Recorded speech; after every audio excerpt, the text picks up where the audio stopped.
মৌলভীবাজারে মনু নদীর পানি বিপদসীমার 128 সেন্টিমিটার উপরে। সময় যতই যাচ্ছে ততই বাড়ছে মৌলভীবাজারের মনু নদীর পানি। উজান থেকে নেমে আসা ঢল আর টানা বৃষ্টিতে নদীটি এখন বিপদসীমার 128 সেন্টিমিটার উপর দিয়ে প্রবাহিত হচ্ছে। নদী তীরবর্তী এলাকার বাসিন্দাদের মধ্যে বন্যা আতঙ্ক ছড়িয়ে পড়ছে। পানি উন্নয়ন বোর্ড মৌলভীবাজারের সর্বশেষ তথ্য অনুযায়ী মনু নদীর পানি দ্রুত বৃদ্ধি পাচ্ছে। চাঁদনীঘাট পয়েন্ট পানি গতকাল রাত 9টা থেকে আজ সকাল 9টা পর্যন্ত 16 সেন্টিমিটার বেড়ে বিপদসীমার 115 সেন্টিমিটার উপর দিয়ে বয়ে চলেছে। কুলাউড়া উপজেলার মনু রেলওয়ে ব্রিজ পয়েন্টেও পানি বিপদসীমা 125 সেন্টিমিটার উপর দিয়ে প্রবাহিত হচ্ছে বলে জানিয়েছেন নির্বাহী প্রকৌশলী পার্থশঙ্কর চক্রবর্তী।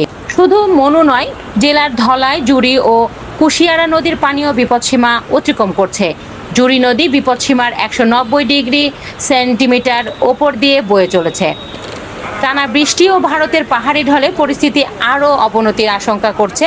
পানি বাড়ার কারণে কমলগঞ্জ, রজনগড়, জুড়ি, বড়লেখা ও সদর উপজেলার নিম্নাঞ্চল প্লাবিত হচ্ছে। ইতিমধ্যে মনু ও ধলাই নদীর 8টি বাঁধ ভারী বৃষ্টি ও ঢলে ক্ষতিগ্রস্ত হয়েছে। নদী পরবর্তী ঘরবাড়ি, রাস্তাঘাট ও ফসলি জমিতেও পানি ঢুকতে শুরু করেছে। গতবারের বন্যায় মনু ধরাইলের বাঁধ ভেঙে হাজারো মানুষের ঘর ছাড়া হয়েছিল। এবারও একই পরিস্থিতি পুনরাবৃত্তির আশঙ্কা রয়েছেন পরবর্তী মানুষের। জেলা প্রশাসন বন্যা মোকাবেলায় 115টি আশ্রয় কেন্দ্রে প্রস্তুত রেখেছেন। সব উপজেলা নির্বাহী কর্মকর্তাকে পরিস্থিতি পর্যবেক্ষণের নির্দেশ দেওয়া হয়েছে।